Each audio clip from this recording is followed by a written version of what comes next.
Times of Swaraj में आप सबों का स्वागत है। मैं हूं संतोष सिंह और आज हम टाइम्स ऑफ स्वराज में चर्चा कर रहे हैं सिपाही बहाली मामले में जो प्रश्न पत्र लीक हुआ है उसको लेकर सीएम बेहद गंभीर है। कहा यह जा रहा है कि सीएम ने नैयर हसनैन खान जो एडीजी आर्थिक अपराध इकाई हैं उनको सीधा और सख्त निर्देश दिया है कि इसमें जो भी शामिल है, जिस स्तर के लोग शामिल हों उन पर कार्रवाई कीजिए। संकेत साफ है क्योंकि सरकार की एक कोशिश थी कि 2024 के पार्लियामेंट इलेक्शन से पहले जो वैकेंसी है उस तमाम वैकेंसी की परीक्षाएं हो जाएं, रिजल्ट निकल जाए और वो लोग ज्वाइन कर लें। अब बड़े स्तर पर सिपाही की बहाली होनी थी, फिर दरोगा के भी बहाली वैकेंसी निकल गई थी। लेकिन जिस तरीके से चोरी की खबर आई है, प्रश्न पत्र लीक का मामला सामने आया, वो सारा जो एक अभियान के तहत नौकरी देने की कोशिश थी सरकार की, जिस तेजस्वी भी चाहते हैं कि नौकरी ज़्यादा से ज़्यादा लोगों को हम नौकरी दे सकें, वो सारा अभियान इस एक प्रश्न पत्र लीक होने की वजह से ब्रेक लग गया है। और इसको लेकर सीएम काफ़ी सख्त है क्योंकि परीक्षा में प्रश्न पत्र लीक राष्ट्रीय फलक पर सरकार की बदनामी होती है और बिहार इस इमेज से बाहर निकलने की लगातार कोशिश करता रहा। लेकिन संयोग ऐसा है कि कुछ न कुछ परीक्षाओं में इस तरीके की चीज़ें सामने आ जाती है कि राष्ट्रीय फलक पर फिर से बिहार की बदनामी शुरू हो जाती है। इस बार सिपाही बहाली में बिहार ही नहीं कई राज्यों के अभ्यर्थी शामिल हुए थे और कहा गया था कि फुल प्रूफ व्यवस्था होनी चाहिए। पूरे स्टेट की मशीनरी आयोग के साथ खड़ी हुई थी। हर इंस्टीट्यूशन से जुड़े हुए लोग इस परीक्षा को निष्पक्ष और कदाचार मुक्त हो इसके लिए कमर कस रखा था।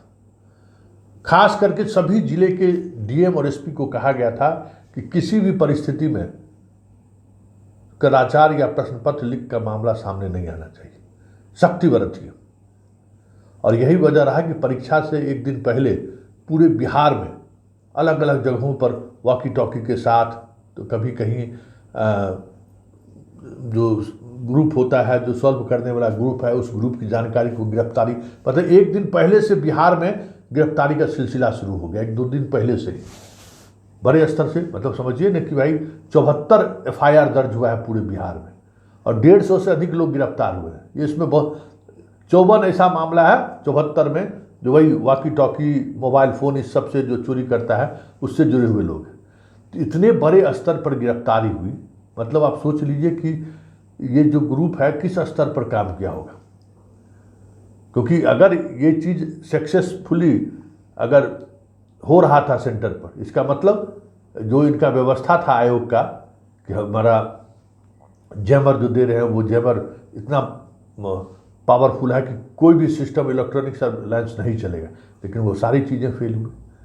ये सारी रिपोर्ट मुख्यमंत्री को दी गई है और ये भी जानकारी दी गई है कि प्रश्न पत्र पहले ही लीक हो चुका था और पहली बार अभी तक के अनुसंधान में ये बात सामने आई है कि प्रश्न पत्र किसी परीक्षा सेंटर से लीक नहीं हुआ है। और अगर ये सत्य है तो समझ जाइए कि इस बार खेला हो गया और खेला किस स्तर पर होगा ये भी समझ लीजिए, क्योंकि आर्थिक अपराध इकाई ने आज इस मामले में एसआईटी का गठन किया है और उस एसआईटी का चीफ उसी पुलिस पदाधिकारी को बनाया गया है जो पुलिस पदाधिकारी ये जो आयोग है उसके सदस्य हैं। जी हाँ, पटना के पूर्व एसएसपी और अभी डीआईजी आर्थिक अपराध इकाई मनरजीत सिंह ढिल्लो को इस केस का हेड बनाया गया है। साथ ही एसपी सुशील कुमार जो काफ़ी तेज तरार और इस तरीके के मामले के उद्भेदन में एक्सपर्ट माने जाते हैं, 2 आईपीएस अधिकारी को बनाया गया। इसके अलावा दर्जनों डीएसपी, सब इंस्पेक्टर और इंस्पेक्टर रैंक के अधिकारियों को इस एसआईटी में शामिल किया गया। 40 से अधिक तेज तरार पुलिस अधिकारियों के साथ इस एसआईटी का गठन एडीजी नैयर हसनैन खान ने किया है और कहा है कि जितने तरह के सपोर्ट चाहिए विभिन्न एजेंसियों से उस सपोर्ट के लिए पुलिस मुख्यालय स्तर पर अधिकारियों की एक पूरी मॉनिटरिंग टीम रहेगी, जो अलग राज्यों से अगर कोई सपोर्ट की जरूरत होगी तो नैयर हसनैन खान खुद उसकी मॉनिटरिंग करेंगे। मतलब इस बार जो भी है, जितने बड़े स्तर का क्यों न हो, कितना बड़ा रसूख वाला क्यों न हो, उस सारे लोगों पर कार्रवाई होगी। आर्थिक अपराध इकाई कुछ उसी मूड में लग रहा है। याद होगा जिस तरीके से एक दौर में पटना पुलिस ने कार्रवाई की थी, अध्यक्ष जेल गए थे, प्रश्न पत्र जहाँ से चला था वहाँ प्रेस के मालिक जेल गए थे, बड़े स्तर पर कार्रवाई हुई थी।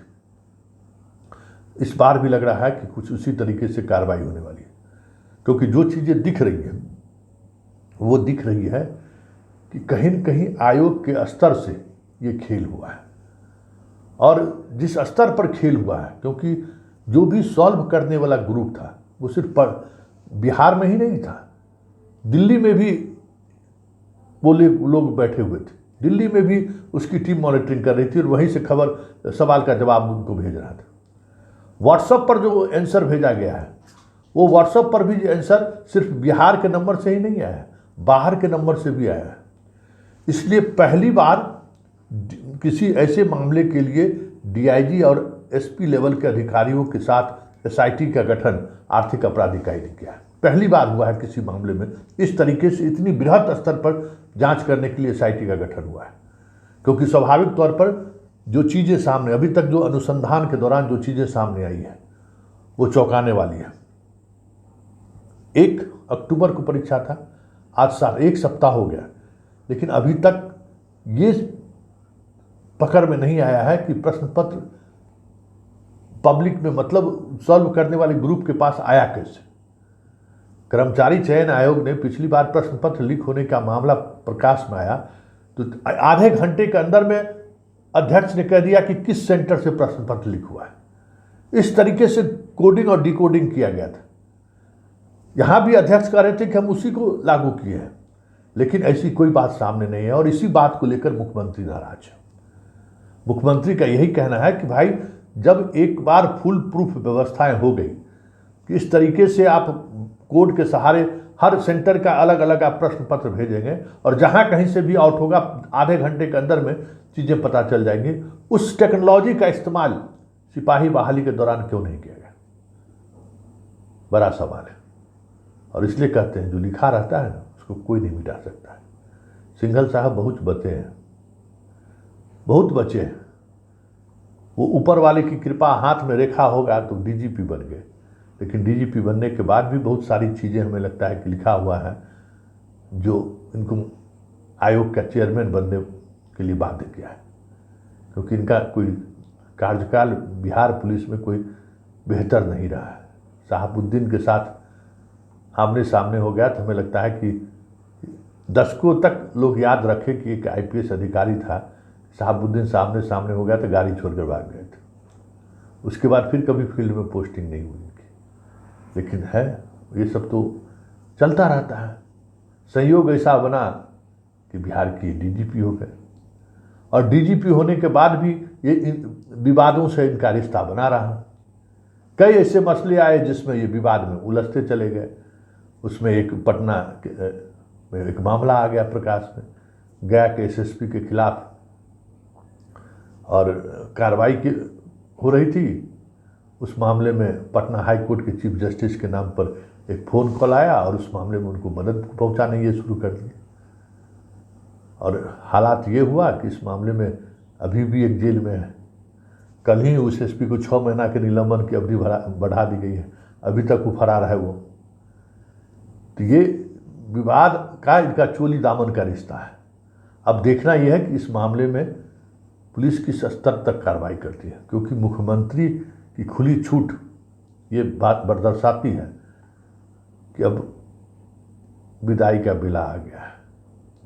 अब इनके हस्तरेखा में अगर कुछ ऐसा लिखा होगा तो हमें लगता है कि वहाँ तक भी पुलिस पहुँच ही जाएगी, क्योंकि जिस तरीके से अनुसंधान की प्रक्रिया आज शाम से शुरू हुई है और जिस अंदाज से पूरे इलेक्ट्रॉनिक सर्विलांस को लेकर जो एक्सपर्ट पुलिस अधिकारी हैं, जिस अंदाज में उनको ये जिम्मेवारी सौंपी गई है, जल्द बड़ा धमाका होगा।